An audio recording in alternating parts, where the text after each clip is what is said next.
Chase Sell will be out for 6 weeks and is expected to receive a playoff waiver. Kyle Pitty calls out Ryan Blaney on the NASCAR NBC podcast, and Travis will be announcing he'll be driving a Project 91 car here very shortly for COTA.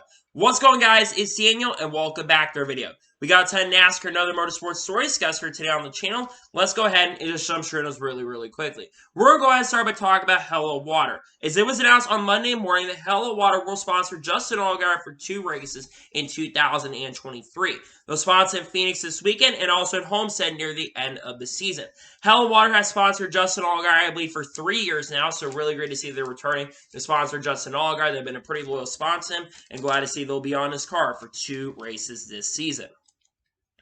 And now we're going to head on to the next story of today's episode, as we're talking about Shing Ricks. As it was announced on Monday that Shing Ricks will sponsor Joe Gibbs Racing for 4 races in 2023. They'll sponsor Denny Hamlin for 3 races, including this weekend at Phoenix Raceway, and sponsor Christopher Bell for 1 race. Really excited to see that Shing Ricks is jumping up to sponsor Denny Hamlin. We've been seeing Denny Hamlin get sponsored by more companies than FedEx this year, which is really interesting. So really glad to see that Shing Ricks will sponsor him for 4 races this season.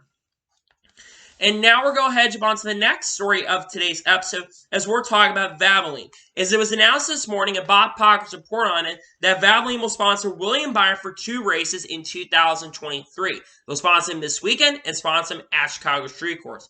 Valvoline has been sponsoring William Byron since the beginning of his NASCAR Cup Series career at Hendrick Motorsports. And of course, they have a big association with the Hendrick Motorsports brand. So really excited to see that Valvoline will continue their sponsorship with William Byron for 2023. Really exciting stuff, and happy to see that we continue their sponsorship for a couple races this season. And now we're going to head on to the next story of today's episode, as we're talking about the Martinsville Truck Race. As their title sponsor for the April race has been officially announced, it will be called the Long John Silver's 200. They will also sponsor Zane Smith, and I believe in that truck race as well. And they will also go ahead and sponsor Michael Medai, I believe, in that race as well. Really excited to see the Long John Silver's is sponsoring for multiple different people, and really excited to see them sponsor the truck race in the April truck race. And now we're going to head on to the next story of today's episode, as we're talking about Chicago Street Course, as their title sponsors have been revealed for the Cup race and the Xfinity Series races. So for the Cup race, it will be called the Grand Park 220, and for the Xfinity race, it's going to be called the Loop 121. Very creative names. It's really exciting to see that the Chicago Street Course race is coming up. I know there's been a lot of talk about the future, which we're going to talk about here later in this episode, but I'm happy to see at least that they have title sponsors for the races for 2023, and those are the title sponsors for the 3 races coming up. Overall, pretty exciting stuff. I'm not sure how the race will go, but pretty exciting stuff, but that is going to be the title sponsors for the races. And now we're going to head on to the next story of today's episode, as we're talking about Heinz. As Adamson reported on Monday morning, that Heinz bought a 15-second ad position on Fox's broadcast, but only used less than a second of it with a 0.5-second spot. I think it was something to do with DoorDash, if I'm not mistaken, if the website went down, showing fast cars. Very interesting that Heinz did this, and it showed less of the commercial, which is very interesting. I wonder if we're going to see more companies start doing this going forward, maybe as a way to kind of cut back some of the commercial lengths in Fox's broadcast, because that's been one of the issues with Fox's broadcast, is how many commercials there have been. I think it's a very interesting strategy that they've done, in my opinion. I like it they did that, and I think it's a very interesting strategy. So I like that they did that overall, and I think it was a really cool thing that they did. And now we're going to head on to the next story of today's episode, as we're talking about Kyle Larson. As it was announced on Monday that Kyle Larson will wave the green flag for the Indianapolis 500. Kyle Larson, of course, will be competing in the 2024 and 2025 Indianapolis 500s for Arrow McLaren, with Hendrick backing and HendrickCars.com backing that ride. I think it's really cool that Larson will wave the green flag. Kyle Larson, of course, one of the best race car drivers in the world, in my opinion. I think it's really awesome. He's going to be up in Indianapolis. Of course, he will compete in the Coca-Cola 600 later this year. Overall, I think it's really exciting stuff. I'm happy to see he'll wave the green flag, and I'm looking forward to that, because I think that's some really exciting stuff overall. And now we're going ahead and jump on to the next story of today's episode as we're talking about Kevin Harvick. As Kevin Harvick announced on Tuesday morning that he'll be partnering with the AJGA Foundation. This is the American Junior Golfing Association Foundation, and Kevin Harvick Corporate will be partnering up with that. I think that's really cool that Kevin Harvick and Kevin Harvick Corporate continues to partner up because they just don't affiliate with drivers. They actually affiliate with people in basically boxing, and now they're basically going and associating with golf. I think that's really cool, really exciting stuff overall, and I'm very happy to see that he is doing that, and I think it's cool that he's partnering with the AJGA. Really cool stuff, in my honest opinion. And now we're going ahead and jump on to the next story of today's episode as we're talking about Simon Pagenaud. As it was announced yesterday afternoon, Simon Pagenaud will be returning to Le Mans for the first time since 2011 in 2023 with COOL racing in the LMP2 class. The last time that Simon Pagenaud raced, like I mentioned, was 2011. I think it was in the overall class, and I think he almost won that race, and I think he has won the overall race in the past, if I'm not mistaken. So this is a really cool opportunity for Simon Pagenaud. I'm excited to see that he is returning this year, basically back to Le Mans. I think it's really fun that he's coming back. I wish that there was more ways that we could see IndyCar drivers come back and run, which are workhorses. I think we're going to see some IndyCar drivers this year run for the overall win as well with Cadillac, which I think is really exciting overall, and cool to see that Simon Pagenaud is getting the opportunity to return to Le Mans. I'm really looking forward to that overall, so I think that's really exciting stuff. And now we're going ahead and jump on to the next story of today's episode as we're talking about Brian Waiver. As it was announced on Monday that Brian Waiver will be driving the 66 for MBM Motorsports this weekend at Phoenix Raceway. That is a name I've not heard of in a long time. And the last time that Brian Waiver attempted the race in the NASCAR Xfinity Series was 20 years ago, back in 2003. Now, Brian Waiver has made starts in the last 15 years, but the last time he raced, I think, was in like the number 55 truck or the 66 truck. I'm not entirely sure the 00 truck. It's been a while since he's raced, but I'm really excited to see that he's coming back. Hopefully, he can make the show. Unfortunately, last week, Mason Maggio failed to qualify, so the 66 truck car was not really in a good position. Owner's points currently at the moment, so hopefully he can make the show this time around. Hopefully he can do well enough, and we'll see what he can do this weekend. Hopefully he can make the show. It's been a while since he's raced, so I'm glad to see, though, he is returning this weekend with MBM Motorsports. I think it's really exciting stuff overall. And now we're going ahead and jump on to the next story of today's episode as we're talking about Akinori Ogata. As it was announced yesterday that Akron Ogata will drive the 46 for Glory to God Racing in a week from now at Atlanta Motor Speedway. Akinori Ogata is a driver who's shown a lot of talent, especially in late models, won a lot of races at Hickory Motor Speedway. I'm not sure why he's driving for Glory to God Racing, though, considering Glory to God Racing is a team that has shown that they really do not care about money and all that stuff. Well, they do care about because they kind of screwed their drivers over. We know that from historical presence. But I'm really glad that Akinori's coming back in the Truck Series. I hope he can do a really, really good job. And I'm excited that he's coming back to run. I wish he's driving for a better truck team, in my opinion, like Rayum, because I trust Rayum over Glory to God Racing. But overall, I'm glad to see that he is making an official return. And we'll see what he does with the Glory to God Racing team. We'll see if he can be able to make the show and make the field. We'll see what happens. And now we're going ahead and jump on to the next story of today's episode as we're talking about Connor Daly. As it was announced on Monday afternoon on Instagram that Connor Daly will drive the 50 for the Money Team at Circuit of the Americas. Now this, I believe, had been reported by Jenna Fryer that he'll be running multiple races this year with the Money Team. He's planning to run about 4 or 5 races this year with the Money Team, but now we have official confirmation he'll be driving at Circuit of the Americas, meaning we at least have confirmation about 37 cars that are going to be entering, and maybe more depending on how many other teams do decide to enter, because we know that Coda can bring a lot of different teams out, maybe like Team Haysburgs, perhaps, maybe that Finish Line team, which they still have not entered a race this year, and they're not on the entry list for this weekend at Phoenix. Overall, I hope Connor Daly can do a much better job and hope they can give him a much better car, because his car at Daytona was not very good in my opinion, but I think he was able to survive and finish in the top 30, which at least is impressive in some essence. So overall, in my opinion, glad to see that Connor Daly is coming back to race at Coda. I hope he can do a really good job with the Money Team and hopefully they can bring him a much better car than what he had at Daytona and the Daytona 500. So they have a much better car and he can be a little bit more competitive than he showed because he wasn't able to be really competitive. And now we're going ahead to move on to the next story of today's episode as we are talking about Eminem's World. Now, Elliott Productions, who's a fellow YouTuber here on YouTube, posted a photo saying that his sister was at Eminem's World in Las Vegas and basically showed that Kyle Busch's car, the number 18 car, the Eminem's car, has no longer the logos from Joe Gibbs Racing and NASCAR on there. They still have the car there, but they no longer have the logos there. That is very interesting because, of course, Eminem's no longer associated with Joe Gibbs Racing. They're no longer part of that. And obviously, they're not any longer in NASCAR anymore. I just find it a little bit petty, in my opinion, they couldn't keep the logos up. That's really weird that they couldn't even keep the logos up, the NASCAR logos, or even the Joe Gibbs Racing logos. Granted, I understand why they probably didn't, and it does make a lot of sense. But I do find it interesting they've gone ahead and gotten rid of those set logos. I think it's weird, a little weird in some essence, but also does make a lot of sense as well that they've gotten rid of them. But man, it does suck that they've gotten rid of it because it just feels so awkward now. If you're going to go to Eminem's World Las Vegas, it's going to feel literally awkward now not seeing those Eminem logos. I think it's really weird. I think it's interesting though, but I also do find that it is a little bit weird in my opinion. They no longer are going to have those logos. I think it's interesting, and I think it's pretty weird that they've gotten rid of those logos in my honest opinion.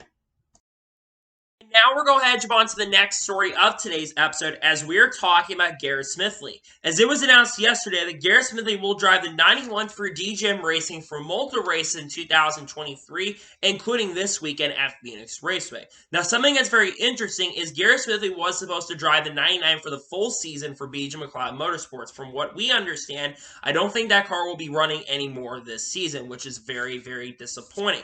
So it's good to see that Garrett Smithley does have a ride, at least for select races this year. It's a shame he won't be running with BJ McLeod Motorsports anymore, at least for the foreseeable future. And I think a big reason is because that 99 car has just struggled to have any pace and speed and has struggled to qualify this season. And I think they want to ensure that Garrett Smithley had an opportunity to make as many races as possible this season. So I'm happy that Garrett has another ride. He tries to get the best out of the equipment. It's a shame that he hasn't really had a great start to 2023. Has had to fail qualify for multiple races to start 2023. Hopefully, though, he'll be able to qualify this weekend in with that 91 car, as we know that car had problems getting into Daytona. So hopefully we'll see him qualify in this weekend with this team, and we'll see how well he does throughout the 2023 season with DGM Racing. Happy, though, that he has a ride, at least for the foreseeable future, with DGM Racing for at least a few races this season. Glad that he has a ride.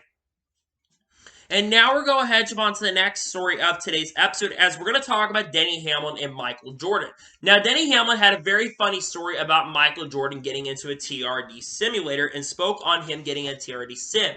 Michael Jordan apparently told Denny Hamlin saying, what track should I go to? And Denny Hamlin, I think, suggested that he should go to Charlotte Motor Speedway, which Michael Jordan obliged and decided to go ahead and go to Charlotte Motor Speedway. And apparently Michael went in there for 15 minutes, and basically I think he struggled and didn't do very, very good.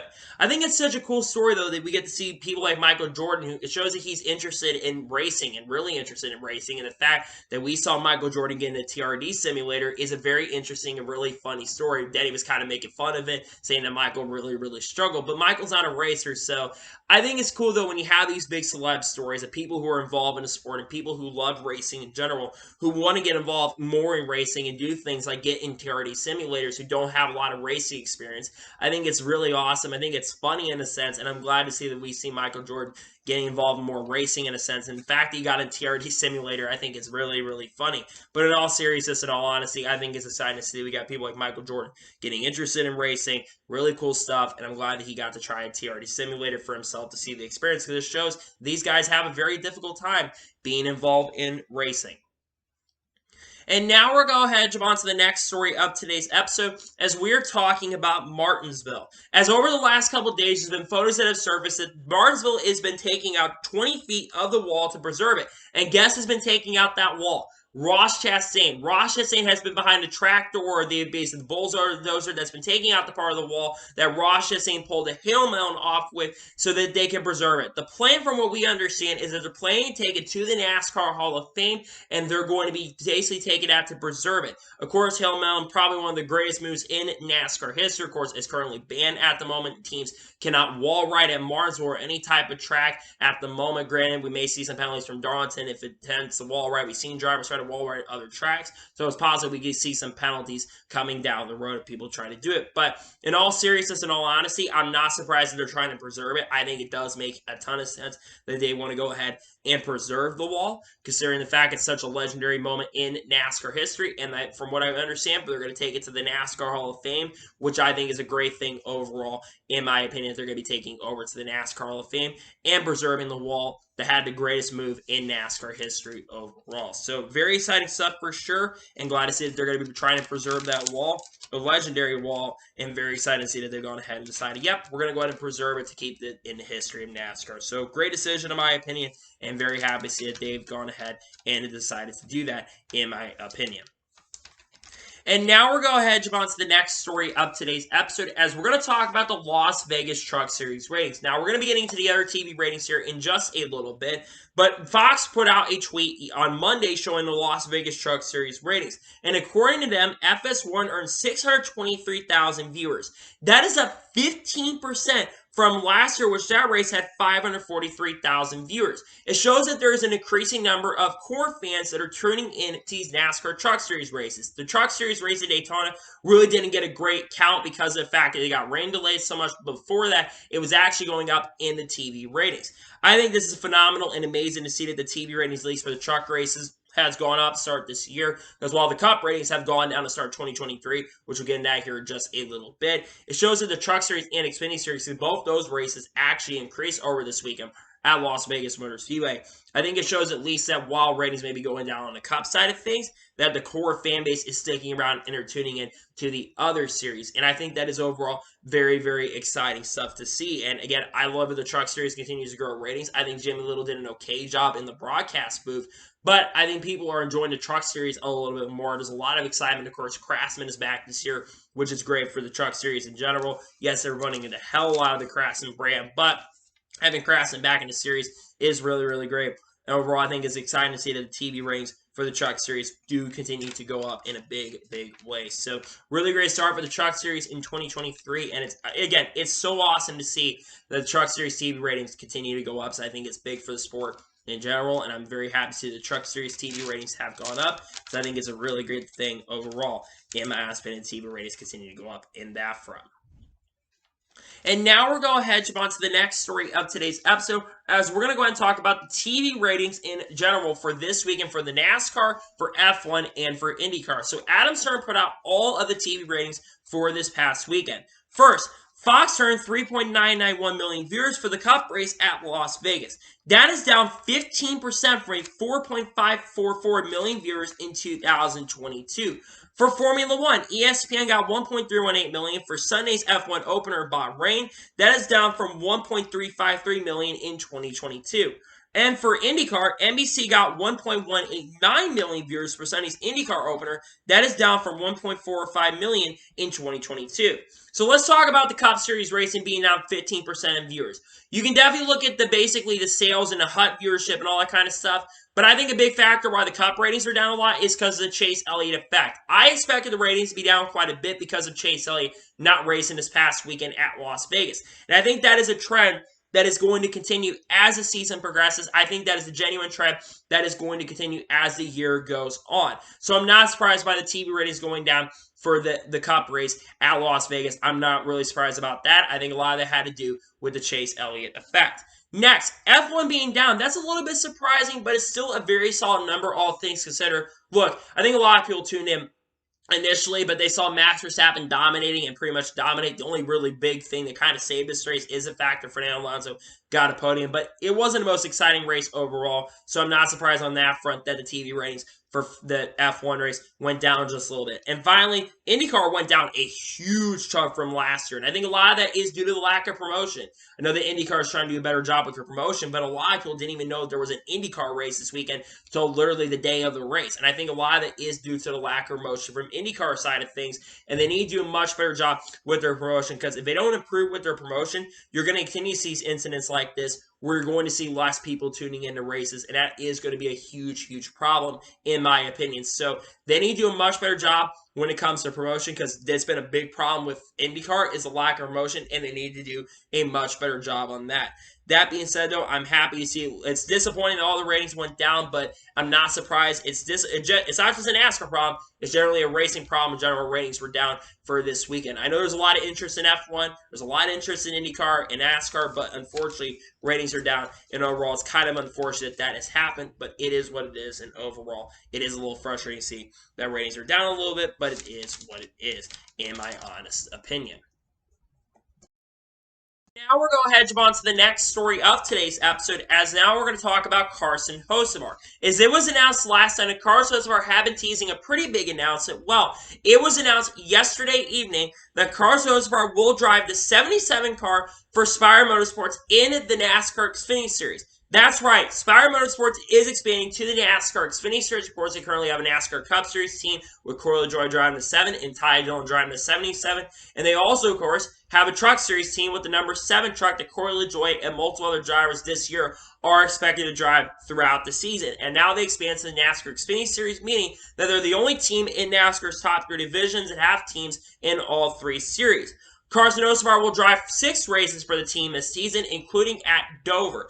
It was also announced this team will have a partnership with Junior Motorsports, and Boney O'Malley will be leading up this operation like he does for the Truck Series as well. First of all, really excited to see Spire Motorsports is joining the NASCAR Xfinity Series. I think that they've shown some really good stuff in the Truck Series. They've shown some improvement, at least for Corey LaJoie, in the Cup Series as well.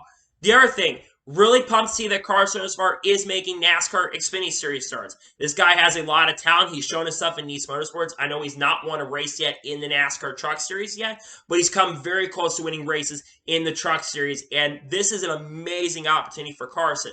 I don't think the goal is to win, but you're going to have Junior Motorsports equipment, so he's probably going to have pretty fast equipment overall, considering to have a partnership with Junior Motorsports. Maybe surprise us all and does go to Victory Lane, which again, I would be very shocked if he did go to Victory Lane this season with them. But I think he's going to be very, very fast this season in Xfinity in those select races. I think he's going to finish top 10, at least in a couple of those Xfinity Series races, considering some of those races are going to be Dasher Cash races, so there's going to be no Cup guys in there. But I think this is a fantastic opportunity for Carson. I think he's for sure going to get the best out of equipment, which one thing about Carson, I think Carson's only 19 years old at the moment and will turn 20 around the time this happens. So Carson is very young. He still has plenty of time to learn and grow and improve as a driver. And I think the goal, at least for Truck Series, is for him to win races. But I think Carson for sure is going to win truck races this year. And I think for sure in the Xfinity Series, he could win a race and surprise a lot of people. I think Carson's that good of a driver that if you give him really strong equipment, and I think Nice equipment has definitely gotten better this year. But I really think Carson Hocevar is going to have a very solid year in the NASCAR Xfinity Series in those select races. And I'm so pumped up and so excited to see that Carson Hocevar is getting the opportunity to race in the Xfinity Series. He deserves the opportunity, in my opinion. I'm looking forward to see him getting the opportunity to race in the NASCAR Xfinity Series this season. I think it's a great and awesome opportunity for Carson Hocevar, in my honest opinion. And now we're going to head on to the next story of today's episode as we're talking about Chicago Street Course. There's been a lot of conversation about the future of the Chicago Street Course and if this event is going to continue on past 2023. The big reason being that Lori Lightfoot will not be the mayor, and she's been the big one that has been supporting the event. That means that she will be out, and that means that there's a lot of questions past 2023. The two candidates are Brian Johnson and Paul Van Zyl. Now, Brandon Johnson was asked a question. Adam Stern reported on this on Monday afternoon. Chicago mayoral candidate Brandon Johnson on keeping Chicago Street Course going in if elected. He said, I would have to look at those contracts. That goes into be important. Decision made for the city have to be made in a collective, collaborative way. Obviously, a lot of people are saying, will this mean that this event will happen in 2023 or canceled? Well, just a lot of people are basically saying, well, is this event going to get canceled for 2023? No. The reason being is because that the mayoral election does not happen and it will not be ending until May 15th. The other candidate, Paul Van Zyl, is basically completely against Chicago Street Course idea. It seems like Brian Johnson's kind of in the middle just a little bit. He's not for it completely, but he's not against it either. But I will say this, I think that the future of the Chicago Street Course event, depending on how the mayoral race ends up going, is going to be one of the biggest questions because like I said and mentioned, we really don't know what's going to happen past 2023. But they would have already had to cancel it, and if they were to cancel it this year, they would have had to do it for the 180-day clause. Otherwise, they are basically breaking the rules, and they're going to have to pay a lot of money to NASCAR if they were to cancel it. But NASCAR will have to be looking at a backup plan for 2024, which I think they are looking at a backup plan at this point, where you know the NASCAR showing interest in doing other street course races. We know that New York City is one of the areas that NASCAR is looking at potentially going to, and they could move the street race over around New York City, maybe near MetLife Stadium. That's been kind of a rumored area that NASCAR could be going to, and maybe looking at other areas like Denver and Mexico City, among other areas that they have been looking at. But I will say this.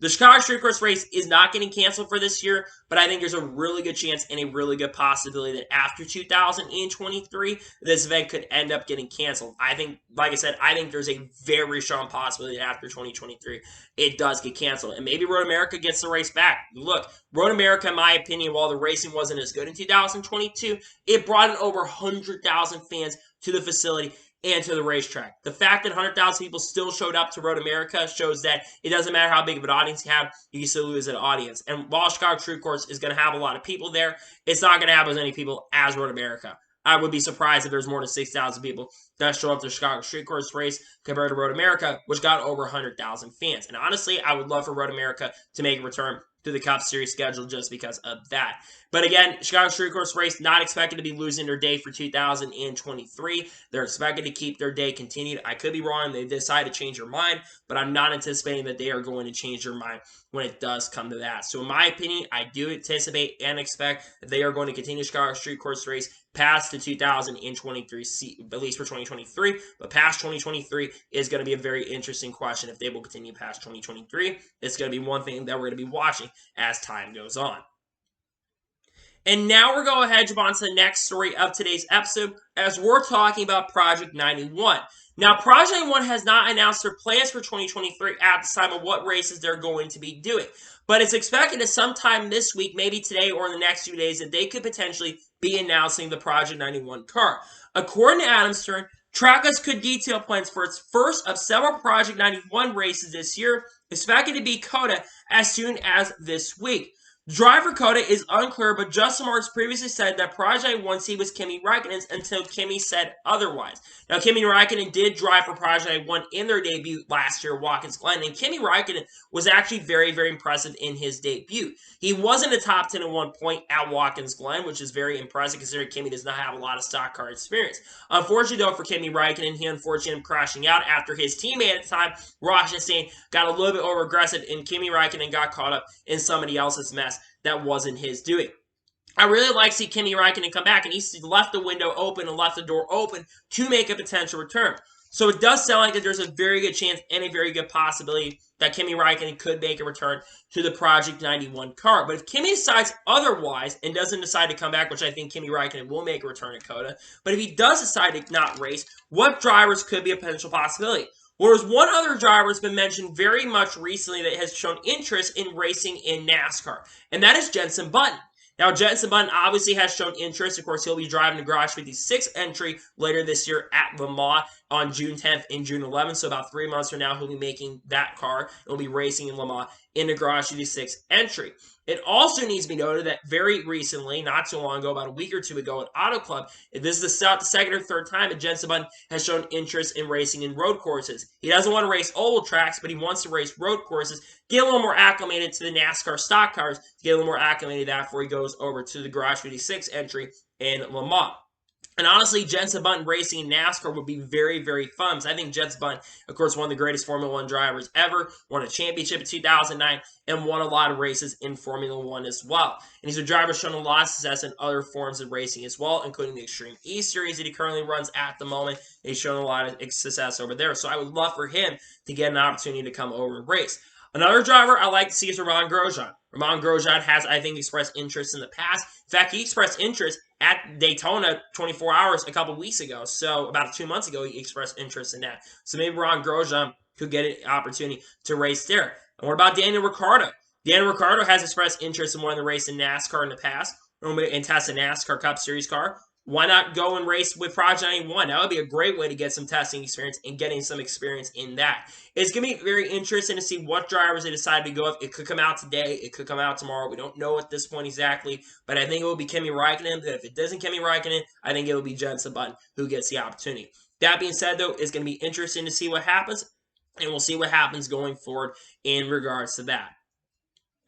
And now we'll go ahead and jump on to the next major story of today's episode as we're talking about Chase Elliott. Now, obviously, I did a video talking about the Chase Elliott story about him being out.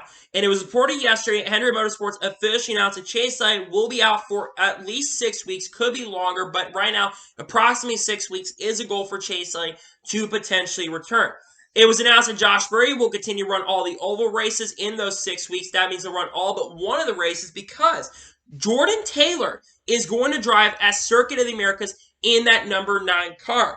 Now, my honest opinion, talking about Chase Elliott, 6 weeks is a very, very quick process to get back. That's going to be much faster than a lot of leg injuries. Kyle Busch is out for about 11 weeks. Tony Stewart, who had back injuries, was out about 9 weeks, if I'm not mistaken, missed, I think, the first 9 races, then made a return to Richmond. So this is going to be a really quick return if that is the case. One thing that's interestingly noted, though, is that first race that is back, he would come back at, if basically everything goes correctly, would be Talladega. That might be a little dangerous to come back. So I would have basically waited till the next week after, which I found out is Dover. And Dover would make a little bit more sense to come back than Talladega. I'm a little surprised that Talladega is a race they want to come back. It can definitely be safe. It seems like these next-gen cars didn't have a lot of big wrecks at Talladega, and it seems like this car doesn't really have a lot of blowovers, at least as of recently, though it has had blowovers in the last few years, especially in Daytona 500 last year. But in my opinion, I think it's interesting that the first race potentially come back will be Talladega. Now, talking about Josh Berry getting the opportunity to run all the oval races, Josh Berry makes a lot of sense. He made his first start basically with the Hendrick Motorsports team in Las Vegas. I saw a lot of people giving crap to Josh Berry. In my opinion, Josh Berry deserves this opportunity. He finished 29th, and even Rick Hendrick said he was impressed with how Josh Berry did. You have to remember that before the weekend, Josh Berry had no simulator experience and no next-gen experience. I think the more he gets acclimated to the car and the more experience he gets, the better he's going to be, and I think he'll improve this weekend. Plus, he was saying that he had throttle body issues and throttle issues, and also had top 10 lap times before those issues happened. So it's not like Josh Berry was completely sucking. I mean, 22-29 isn't great, but it's his first time at Hendrick Motorsports car, so you got to cut him a little bit of slack. Then talk about Jordan Taylor. This is an amazing opportunity for Jordan Taylor. Jordan Taylor, of course, who's going to be basically the coach for the Garage 86 entry. It makes a lot of sense to bring Jordan Taylor in because Jordan Taylor is working with the Garage 86 entry, and he's got a lot of experience on road courses. He has won at Circuit Americas, as I discussed yesterday. 2 race wins in IMSA there in 2016. I think it's 2016, 2017 as well. So he's got a lot of experience over there at Circuit Americas and has shown a lot of great stuff over there. In my honest opinion, I think this is a fantastic deal to see that both those drivers are getting the opportunity. Granted, you don't want to do it in these circumstances, but if you're getting an opportunity, you got to take the opportunities when you can't have those opportunities, and I'm happy to see that they're getting opportunities.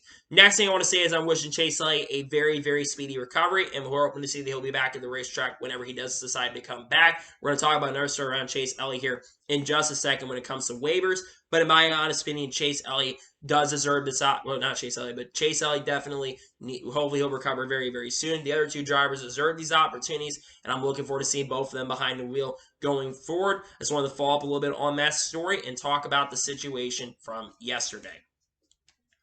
And now we're going ahead and jump on to the first of 2 major stories in today's episode as we're talking about Ryan Blaney. Now, over the last couple of days, there's been a lot of debate on social media about Ryan Blaney, and this is due to comments that Kyle Petty said on the most recent NASCAR and NBC podcast. Now, they were discussing about Ford's struggles at Las Vegas Motor Speedway, and Kyle Petty said a very interesting comment that got a lot of attention on social media, people talking. Kyle Petty says Ryan Blaney is the new Casey Kane, potential unfulfilled. Everybody wants to talk about what he can do, but he never does anything. This got a lot of conversation on social media. A lot of people were not very happy with Kyle Petty's comments. Then, of course, you have people like Couch Racer on Twitter basically trying to compare him to Kyle Petty, Ryan Blaney, Kyle Petty, which absolutely makes no sense in any shape or form. Look, Kyle Petty had a very big hot take right there, especially with the waiver situation, but I don't think Kyle Petty is completely wrong with what he said. Let's look at the comparisons of Casey Kane and Ryan Blaney. Ryan Blaney had a better average finish than Casey Kane, and Ryan Blaney has 11 more laps than Casey Kane. But Casey Kane had more wins at this point. Ryan Blaney's had 7 in 7 seasons, and Casey Kane has had 11 wins in the first 7 seasons of his career. Both of them would be very similar in career trajectories. Casey Kane ended up winning 18 races in his NASCAR Cup Series career. Ryan Blaney's only won 7 races so far in his NASCAR Cup Series career. And if you compare both careers, Casey Kane had a few years where he was basically had a couple teams that weren't as good. Red Bull Racing got better as time went on with that team before going to Hendrick Motorsports. Ryan Blaney has always been in a Team Penske stable. And that's not really a complete terrible knock. Saying he's a new Casey Kane, that's not a terrible knock. Casey Kane is a very solid driver. And Ryan Blaney's always there, and he's always basically up front in a lot of races, but Ryan Blaney is basically playing second fiddle to Joey Logano. And you also remember Casey Kane was basically the top dog at Everham at the time. Ryan Blaney is playing second fiddle to Joey Logano. And Ryan Blaney's a very solid driver. That's not saying that Ryan Blaney is an awful driver in stretch imagination. He's just saying that Ryan Blaney isn't a driver that has done as much as he could, and he's not absolutely wrong there. I think Ryan Blaney's a very solid driver, and a lot of people look at Ryan Blaney saying, can he win a championship? Because when you go back to 2017, when he won at Pocono, everyone thought Ryan Blaney can win a championship. Ryan Blaney has never made it to the Final Four at this particular point, which Casey Kane never ended up doing as well. But Ryan Blaney has never made it to the Final Four in his career. And he's still a very solid driver. It's just, he's not entirely wrong. Basically saying he's never done anything that's not entirely true. But he has a lot of potential, but he hasn't fulfilled this potential. But the big thing about Ryan Blaney needs to be noted, Ryan Blaney, I believe, will turn 30 years old here in 2023. He's got plenty of time to really improve and get a lot of wins. But I'm not really surprised that he hasn't won as much yet. I think Blaney's a very talented driver who's shown his stuff, led a lot of laps, but he came close to winning a few races last year in 2022.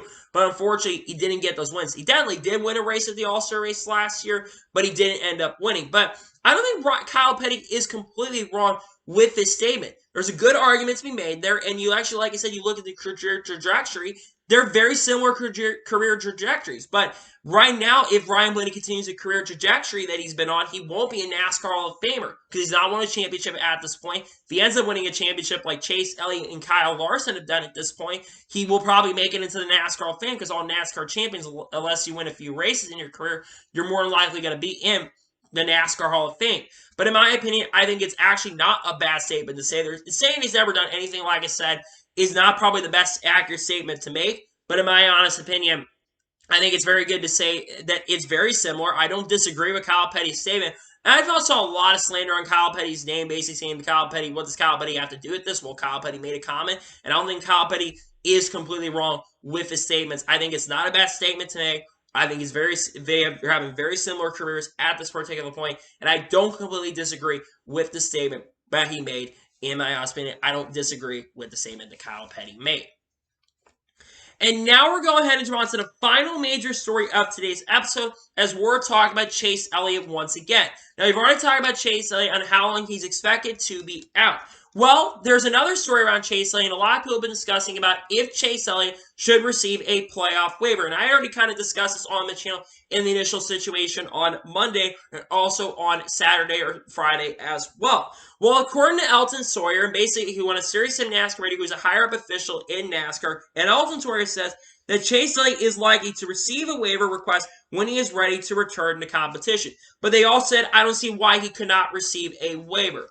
This is something that's been very, very consistent. A lot of people are saying, well, why should he not receive a playoff waiver? Well, people mentioned the fact that he got injured in a non-NASCAR incident. He got injured in a snowboarding accident. That's what Chase Elliott got injured from, and it wasn't a racing accident. Well, if you look at precedent and in the past, we've seen other people get waivers for other similar instances.